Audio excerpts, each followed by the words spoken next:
आप सभी को मेरे चैनल में स्वागत है।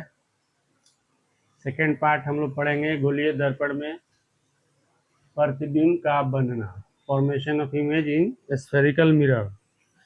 तो प्रतिबिंब गोलीय दर्पण में किस स्थान पर हम वस्तु को रखते हैं और उसका प्रतिबिंब कहाँ बनता है गोलीय दर्पण में, ये हमको जानना है।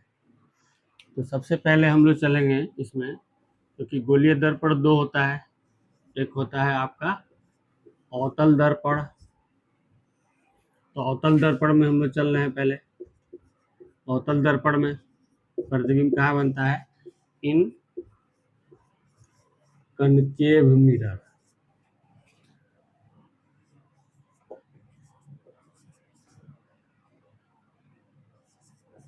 ठीक है।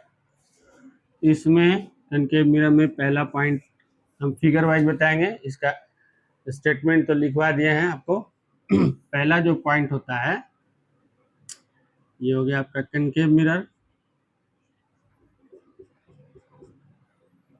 ये प्रधान अक्ष और ये हो गया ध्रुव। ठीक है। पहला पॉइंट होता है कि जब वस्तु अनंत में हो। इसका पहला पॉइंट ये है जब वस्तु अनंत है। तो अनंत से आने वाली ये जो प्रकाश किरणें हैं वस्तु से, ये प्रधान अक्ष के समांतर होती है। ठीक है। परावर्तन के पश्चात आप पढ़ चुके, बता चुके हैं फोकस के बारे में कि परावर्तन के पश्चात पहली बार जब परावर्तन इनका होता है तो परावर्तन के पश्चात जिस बिंदु पर सभी किरणें काटेंगी वो क्या होता है? फोकस होता है ये। ठीक है।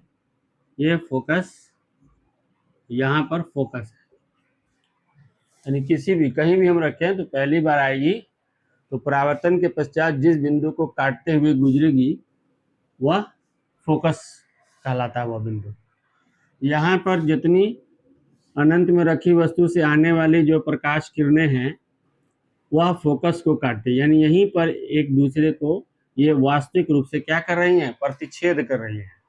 यानी वस्तु का प्रतिबिंब कहाँ बन रहा है? फोकस में बन रहा है, और फोकस में बन रहा है, एक दूसरे को प्रतिच्छेद कर रही हैं। तो बहुत ही छोटा साइज का यहाँ पर प्रतिबिंब बनेगा, क्योंकि सब एक ही जगह काट दे रही हैं। तो अनंत में अगर वस्तु रखी है तो उसका प्रतिबिंब उत्तल दर्पण के सामने उसके फोकस पर बनता है, जो वस्तु की तुलना में बहुत ही छोटा और वास्तविक किरणों के कटान से बना है। तो वास्तविक प्रतिबिंब बनता है, और वास्तविक प्रतिबिंब के बारे में बताया है कि वास्तविक प्रतिबिंब वस्तु की तुलना में क्या होता है? उल्टा होता है। सेकेंड हमारा पोजीशन है आपका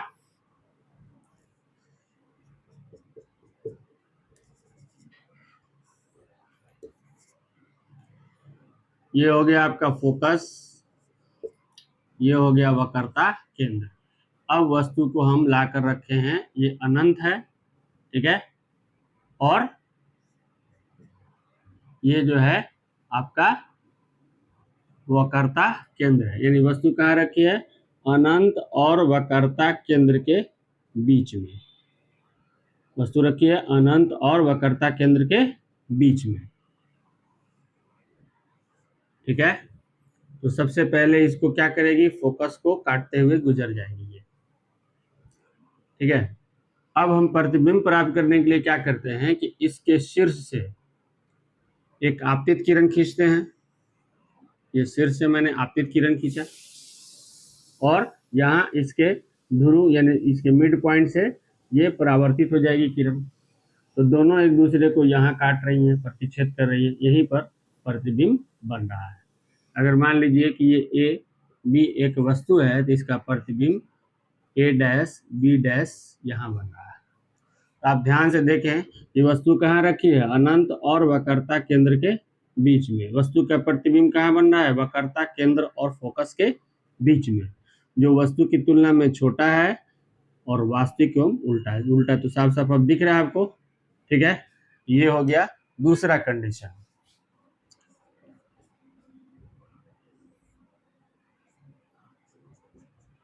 अब आते हैं हम लोग तीसरे कंडीशन पर।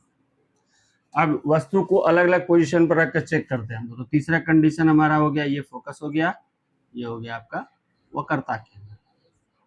तो अब वस्तु को हम लोग लेकर आए हैं वक्रता केंद्र पर। वस्तु कहाँ रखी है? वक्रता केंद्र पर। तो पहले तो आपको यहाँ से होगी तो फोकस को काटते हुए गुजर जाएगी, ठीक है। दूसरा मैंने बताया है कि इसके शीर्ष से ध्रुव तक हम लोग खींचते हैं। आपका ये ध्रुव है और ये आपका यहाँ पर आएगा, आपका ये शीर्ष से गुजर रहा है, थोड़ा सा ये हो गया है, ये हो गया आपका सी वक्रता केंद्र, यानी वस्तु हमने कहाँ रखा? वक्रता केंद्र पर। वस्तु का प्रतिबिंब भी बना वक्रता केंद्र पर, यानी ध्रुव से दोनों वक्रता केंद्र, ये त्रिज्या होती है वक्रता त्रिज्या सेम सेम है, इसलिए प्रतिबिंब जितनी बड़ी वस्तु होगी उतना ही बड़ा प्रतिबिंब होना। यानी अगर हम किसी वस्तु को वक्रता केंद्र पर रखते हैं तो उसका प्रतिबिंब भी वक्रता केंद्र पर बनता है, जो वस्तु के बराबर वास्तविक एवं उल्टा बनता है, ठीक है। अगला हम कंडीशन देख रहे हैं डी, चौथा नंबर।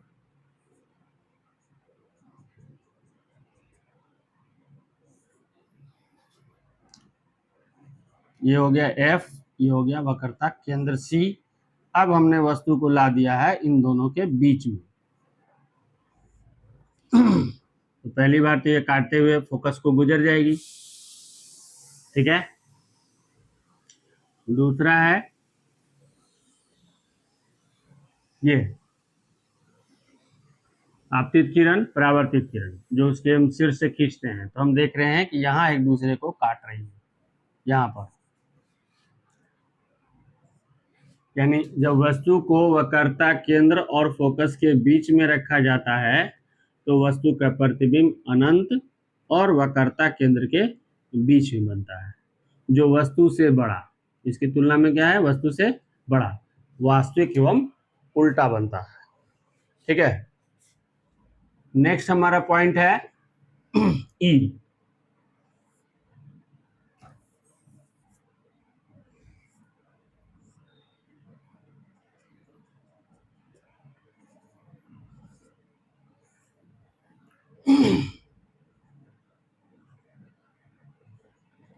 अब वस्तु हम लोग लाए हैं कहां पर? फोकस पर।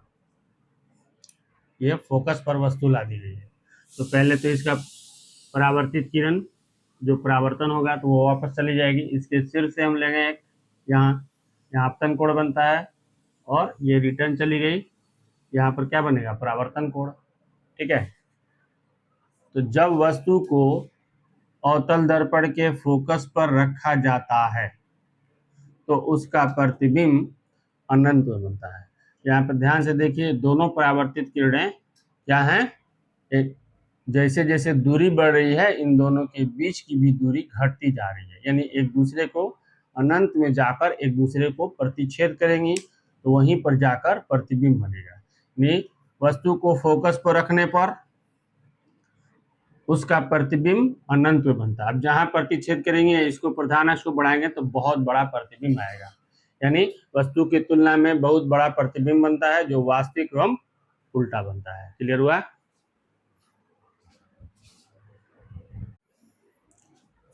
एक और हमारा पॉइंट है यहाँ पर ई। इसमें हम क्या करते हैं कि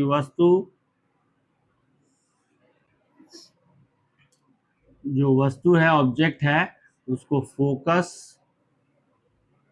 और ध्रुव के बीच में रखते हैं। वस्तु को रखते हैं फोकस और ध्रुव के बीच में, ठीक है। तो इसका ये हो गया आपका आपतित किरण, और पहले बता चुका हूं कि परावर्तन के पश्चात फोकस को काटते हुए गुजर जाएगी। अब इससे सिर से हम एक और आपतित किरण लेंगे यहाँ, और ये लेंगे यहाँ, ठीक है। ये ठीक है। अब क्या करते हैं कि ये जो जाति ये है, इसके अपोजिट हम एक कल्पना करते हैं किरण का, जिसको हम काल्पनिक या आभासी किरण कहते हैं। कि ऐसे कल्पना करें कि ऐसे जाती ऐसे, अब आप देख रहे हैं कि ये किरण जो है यहाँ पर आकर एक दूसरे को, काल्पनिक किरण जो है वो, तो जब काल्पनिक किरण एक दूसरे को प्रतिच्छेद करती हैं तो वहाँ पर काल्पनिक या आभासी प्रतिबिंब बनता है। तो जब वस्तु को फोकस और ध्रुव के बीच में रखा जाता है अवतल दर्पण में, तो उसका प्रतिबिंब दर्पण के पीछे बनता है, जो काल्पनिक या आभासी होता है और वस्तु से बड़ा होता है। ये काल्पनिक प्रतिबिंब एक ही पोजीशन में बनाता है, 5 पोजीशन में, 5 स्थिति में ये वास्तविक एवं उल्टा प्रतिबिंब बनाता है, लेकिन एक पोजीशन ऐसा है जहां हम वस्तु को फोकस और ध्रुव के बीच में रखते हैं तो इसका काल्पनिक प्रतिबिंब बनाता है। इसके द्वारा जो काल्पनिक प्रतिबिंब बनाया जाता है वो हमेशा वस्तु से बड़ा होता है। इससे पहले हम आपको समतल दर्पण बता चुके हैं कि समतल दर्पण में जो काल्पनिक या आभासी प्रतिबिंब बनाता है वो हमेशा वस्तु के बराबर बनता है, जितनी बड़ी वस्तु है उतना बड़ा ही प्रतिबिंब बनता है। इसके द्वारा एक कंडीशन में एक पोजीशन पर काल्पनिक प्रतिबिंब बनता है जो हमेशा वस्तु से क्या बनता है, बड़ा बनता है। अवतल दर्पण की इस विशेषता के कारण दाढ़ी बनाने वाले या हजामती दर्पण में उपयोग किया जाता है।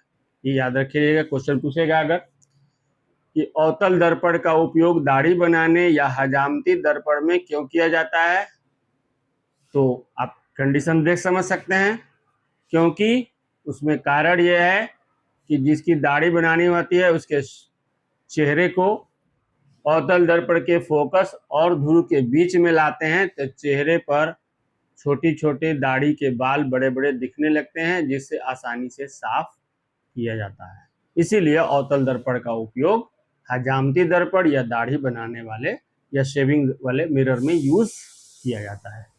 ये हुआ आपका 6 पॉइंट अवतल दर्पण में। अब गोलीय दर्पण में हमारा जो होगा वो क्या होगा, ये तो अवतल दर्पण था। अब हम लोग पढ़ेंगे उत्तल दर्पण में।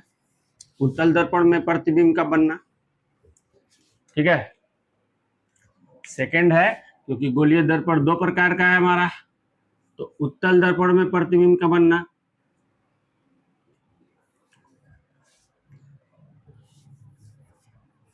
इन कन्वेक्स मिरर,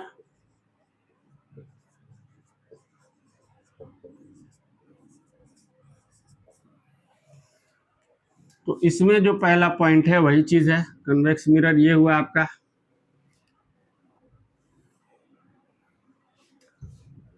इसका अंदर से धसा हुआ भाग पॉलिश किया हुआ रहता है, ये हो गया इसका ध्रुव, ये पॉइंट आपका इसका ध्रुव है,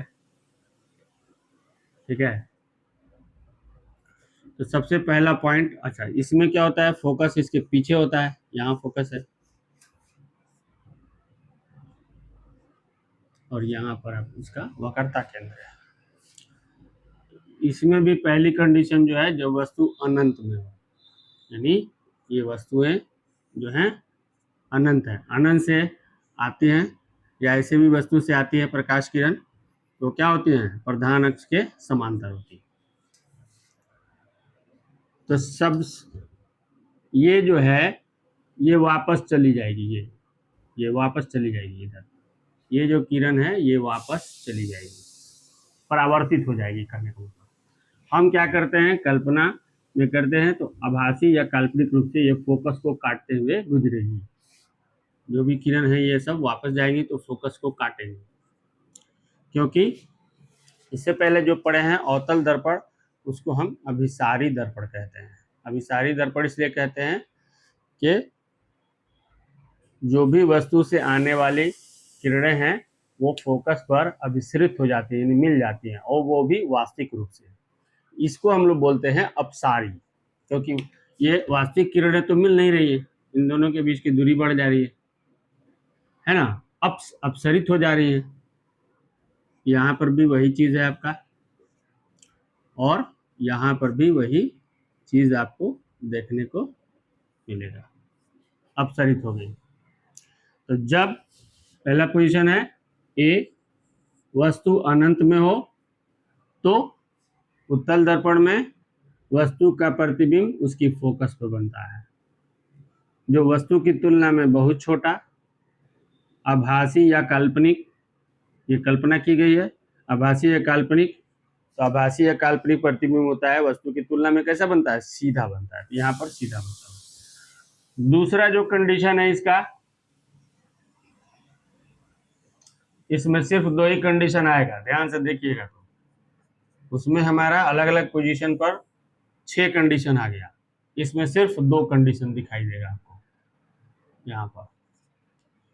अब हम यहाँ कहीं भी रखें वस्तु को, तो जब रहेगा तो अनंत है और ध्रुव है, क्योंकि इसका तो फोकस इधर है, पीछे है, और वक्रता केंद्र भी पीछे है, तो पीछे तो ये कलई किया भाग है, इधर रखेंगे तो प्रतिबिंब बनेगा नहीं, ये तो शेडेड भाग है, परावर्तक सतह तो ये है, तो हम कहीं भी रखें, इसमें कहीं भी रखें तो ये कहलाएगा अनंत, और एक पॉइंट और यहाँ पर बच रहा है हमारा, वो क्या है, ध्रुव। तो वस्तु को हम अनंत और ध्रुव के बीच में रखते हैं, ये वस्तु है, इसको रखा गया अनंत एवं ध्रुव के बीच में, ठीक है। ये तो जाहिर सी बात है चली जाएगी किरण, ये परावर्तित हो गई किरण। दूसरा हम आपको बताए थे कि उसके सिर से एक आपतित किरण खींचते हैं और एक परावर्तित किरण खींचते हैं, ठीक है। तो परावर्तित किरण को के विपरीत काल्पनिक किरण खींचते हैं, तो यहाँ पर आप देखिए इसका इमेज बन रहा है, एक दूसरे को ये काल्पनिक किरण इस पॉइंट पर आकर क्या कर रही हैं, प्रतिच्छेद कर रही हैं, इंटरसेक्ट कर रही हैं। तो जब वस्तु को अनंत, है ना, और ध्रुव के बीच में उत्तल दर्पण में रखा जाता है, तो उसका प्रतिबिंब ध्रुव और फोकस के बीच में बनता है, जो वस्तु की तुलना में छोटा, आभासी या काल्पनिक एवं सीधा होता है। तो 6 पॉइंट उसमें और 2 पॉइंट इसमें, क्लियर हुआ।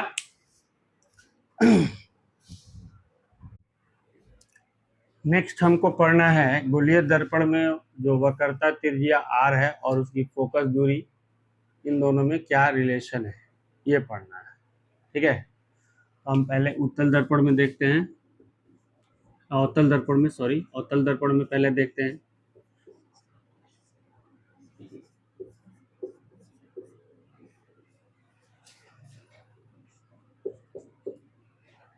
ठीक है,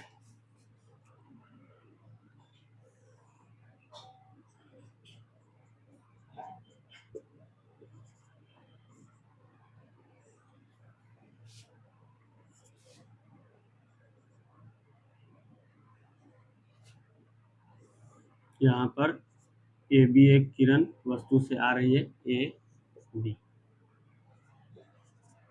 ठीक है। ए बी एक किरण एक वस्तु से आ रही है,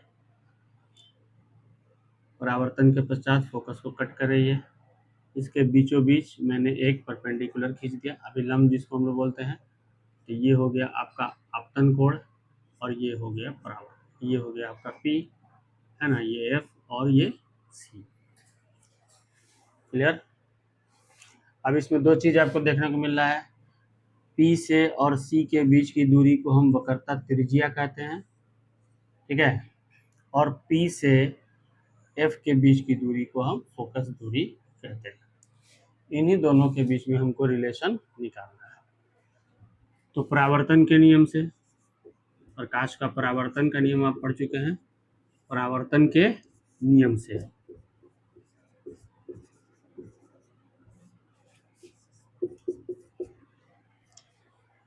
आपतन कोण यानी कोण आई बराबर होता है परावर्तन कोण के, परावर्तन के नियम से आप पढ़ चुके हैं। तो कोण आई कौन बना रहा है, कोण ए बी सी, यहाँ पर क्या हो जाएगा, कोण ए बी सी, और आर कौन बना रहा है, कोण सी बी एफ, बराबर हो जाएगा कोण सी बी एफ। इसको हम इक्वेशन नंबर 1 मानते हैं। ये जो है इसके समांतर है, ये अगर ये क्या है, ठीक है, ट्रांसवर्स है, तिर्यक तिर्यक रेखा का काम कर रहा है ये, तो ये जो समांतर है, तो ये जो कोण होगा क्या हो जाएगा, एकांतर कोण, यानी जो आई है ये भी आई होगा, अंतः एकांतर कोण आप पढ़े होंगे, ये हो गया एकांतर, यानी कोण आई यहाँ पर के कोण के बराबर है, तथा अब कोण आई यहाँ ABC, अब यहाँ जो बराबर हो रहा है कोण BCF के, कोण BCF, इक्वेशन नंबर 2, समीकरण नंबर 2 कर दिए। समीकरण 1 एवं समीकरण 2 से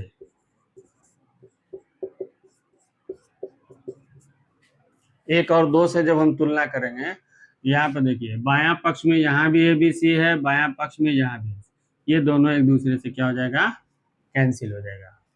ठीक है, यहाँ पर अब बचेगा आपका कोण CBF, इधर वाला इसका इधर वाला बराबर कोण BCF।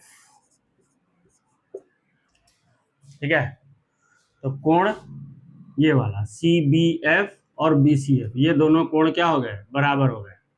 तो इस कोण के अपोजिट हमारी ये वाली साइड है और इस कोण के अपोजिट ये वाली साइड है। तो जब किसी त्रिभुज में, यानी एक त्रिभुज BCF बन जा रहा है, दो कोण आपस में बराबर होते हैं, तो उनके विपरीत जो सम्मुख कोण भुजा होती है, यानी कोण के विपरीत, इस कोण के विपरीत ये भुजा है, इस कोण के विपरीत ये भुजा है, ये आपस में क्या होती है, बराबर होती हैं, सम्मुख भुजा है ना। तो यहाँ पर क्या हो जाएगा, यहाँ पर हो जाएगा आपका BF बराबर CF, या FC कहिए या CF कहिए, इधर से खींचिए या इधर से लिखिए। यहाँ पर रीजन आप लिख सकते हैं, बराबर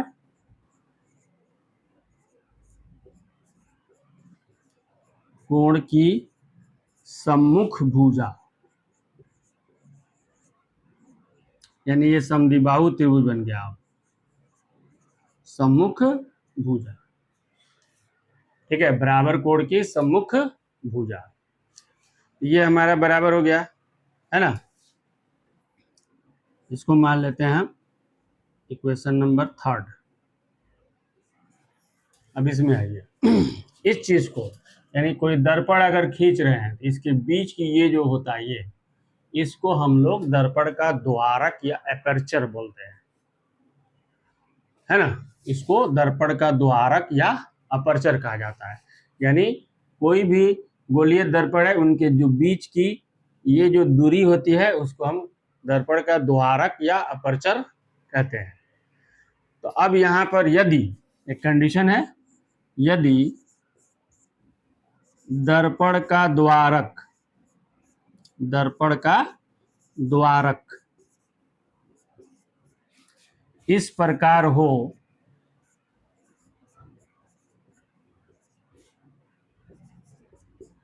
कि, ये जो दर्पण का द्वारक है इस प्रकार से हो कि जो ये जो दूरी है, यहां से यहां तक की दूरी, यानी ये इन दोनों के बीच में ये जो आ रहा लाइन, यहां से यहां तक की दूरी और यहां की दूरी दोनों की बराबर हो, यानी PF बराबर हो BF के। ठीक है, तो अब यहां पर ध्यान दीजिए कि PF BF के जगह पर हम क्या लिख सकते हैं, PF, इसलिए PF बराबर हो जाएगा आपका क्या, CF है। अब आ जाइए, और PF बराबर, अब CF मूल बिंदु पाएंगे, कोई भी दूरी हम मूल बिंदु से मापते हैं, तो मूल बिंदु तो हमारा P है और ये CF ये है, यहां से यहां तक की जो दूरी है PC में से PF को हटा दें, यानी माइनस कर दें, तो हमारा क्या मिलेगा, तो उसके जगह पर CF के जगह पर हम लिख सकते हैं PC माइनस PF। क्लियर, ये माइनस PF उधर जाएगा तो क्या हो जाएगा, प्लस PF प्लस PF बराबर PC। ठीक है, PF मिलके बन गया आपका 2PF बराबर PC। क्लियर, अब यहां हम दिखा देते हैं उस चीज को, P और F के बीच की दूरी को हम फोकस, तो 2F फोकस दूरी कहते हैं, और P और C के बीच की दूरी को हम वक्रता त्रिज्या कहते हैं। यानी किसी गोलीय दर्पण में वक्रता त्रिज्या फोकस दूरी के दोगुनी के बराबर होती है, या फोकस दूरी वक्रता त्रिज्या की आधी होती है। यानी ऐसे भी आपको रहेगा कि गोलीय दर्पण में आपको प्रूफ करिए कि R बराबर 2F या F बराबर R/2। ये रिलेशन है गोलीय दर्पण में फोकस दूरी और वक्रता त्रिज्या के बीच में।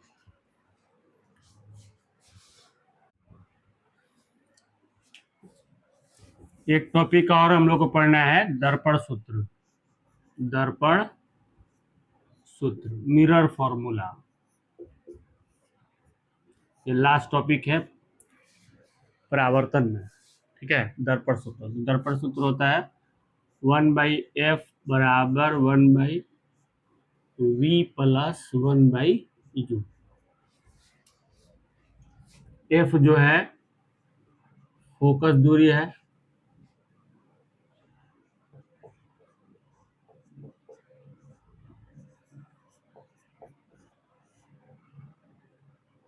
u जो है वस्तु की दूरी होती है,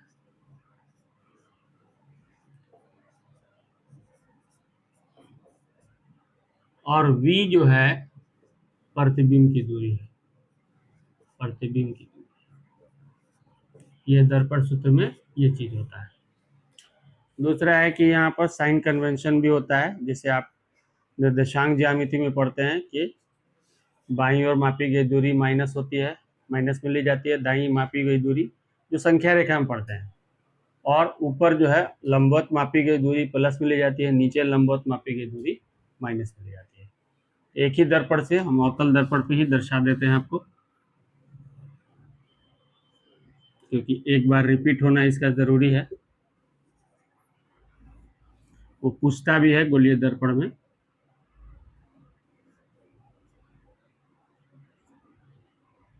ये वस्तु मैंने रखा, वस्तु का नेमिंग AB, काटते हुए गुजर गई। एक यहाँ से हम लोग खींचते हैं, एक यहाँ से खींचते हैं। ठीक है,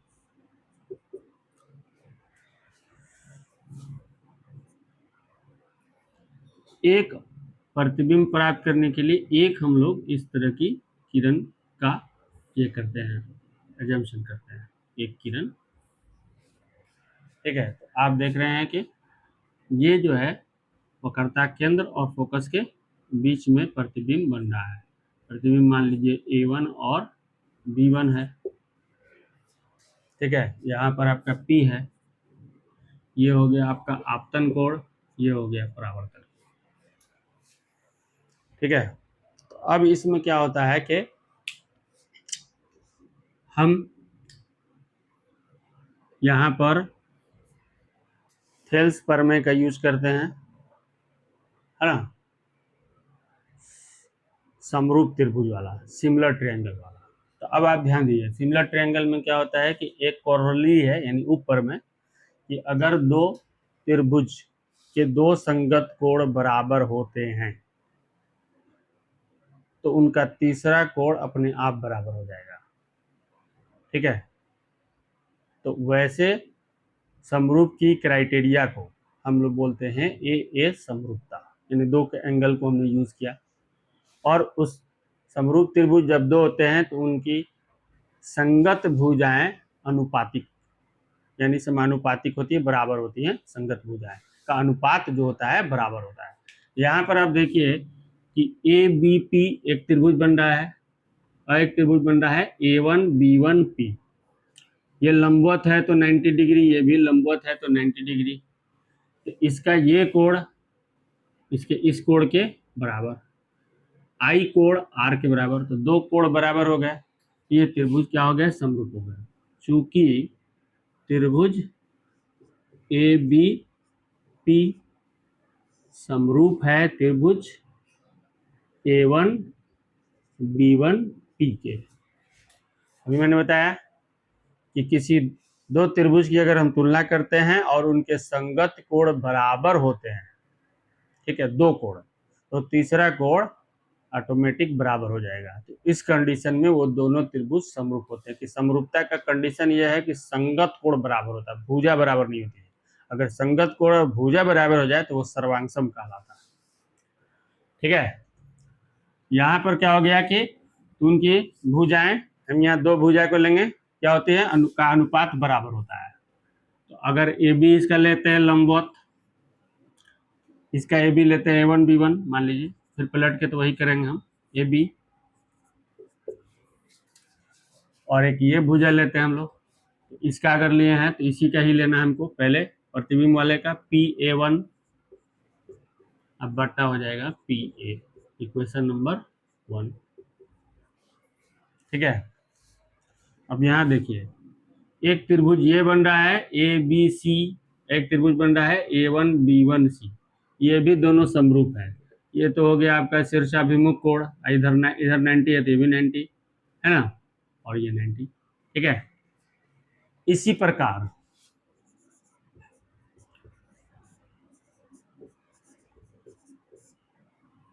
त्रिभुज ABC समरूप है त्रिभुज A1 B1 C। इसमें भी क्या होगा, A1 B1 लंबवत वाला पार्ट और AB, इधर वाला पार्ट इसका लेंगे तो A1 सॉरी A1C होगा, और इसका लेंगे तो CA, इक्वेशन नंबर 2। अब दोनों समीकरण का हम तुलना कर दें, समीकरण 1 एवं समीकरण 2 से,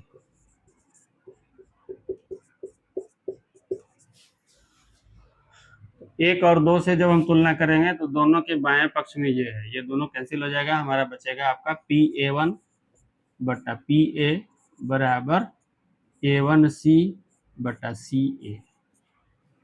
ठीक है,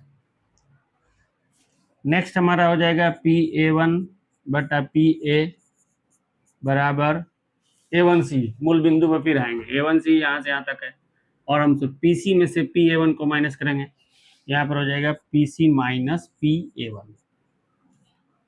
CA यहाँ से यहाँ तक है, तो PA में से PC को माइनस करेंगे तो PA minus PC, equation number 3। अब यहाँ पर हम चिन्ह परिपाटी क्या होता है, यहाँ थोड़ा सा इसका ये समझ लीजिए, ये चिन्ह परिपाटी है। इधर जो भी दूरी मापी जाएगी वो माइनस होगी, इधर जो भी दूरी मापी जाएगी प्लस होगी। ये प्रधान अक्ष के ऊपर जो मापी लंबवत वो प्लस होगा, नीचे मापेंगे तो माइनस होगा। समझ आए, इसी को चिन्ह परिपाटी बोलते हैं। चिन्ह परिपाटी के अनुसार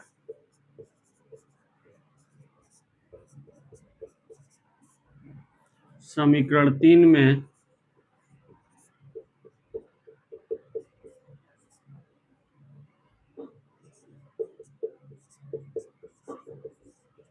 सभी के मान रखने पर,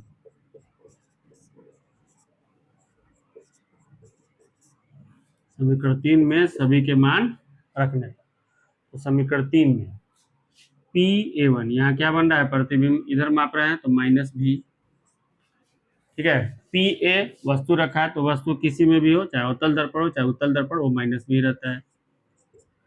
ठीक है, PC वक्रता त्रिज्या माइनस R, सिंबल माइनस का, फिर PA1 इधर है माइनस B बट्टा PA वस्तु की दूरी माइनस ये वाला PC माइनस R।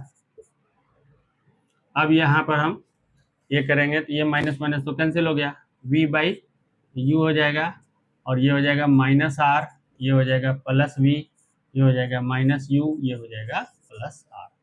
अब हम क्या करेंगे कि यहाँ तिरछा तिरछी गुणा करेंगे, है ना, U से इसमें और इसमें गुणा होगा तो माइनस UR होगा, अब प्लस UV, इधर इससे गुणा होगा तो is equal to minus UV अब प्लस VR। ठीक है, तो अब हम R वाले को एक तरफ कर देते हैं और UV वाले को एक तरफ, तो UV हमारा पहले से प्लस में है, ये भी प्लस में आ गया यहाँ। ठीक है, माइनस है UR, यहाँ होकर आके ये हो गया VR, ये हो गया 2UV, ठीक है, आर को अगर हम कॉमन ले लेते हैं तो यू प्लस वी। अब ये आर हमारा पढ़ चुके हैं अभी हम, 2f के बराबर होता है। ठीक है, यू प्लस वी हो जाएगा, यहाँ 2f हो जाएगा आर के जगह पर। अब ये 2 क्या हो जाएगा, कैंसिल हो गया, यानी अब यू वी बराबर हो गया आपका, अब इससे गुणा कर दीजिए यू एफ, आइए हो जाएगा V F. Clear. Equation number 4 कर देते हैं, है ना। समीकरण 4 में फॉर्मूला लाने के लिए 3 कॉमन चीज है, इसमें यूबीएफ से भाग दे दीजिए। यूबीएफ से भाग देने पर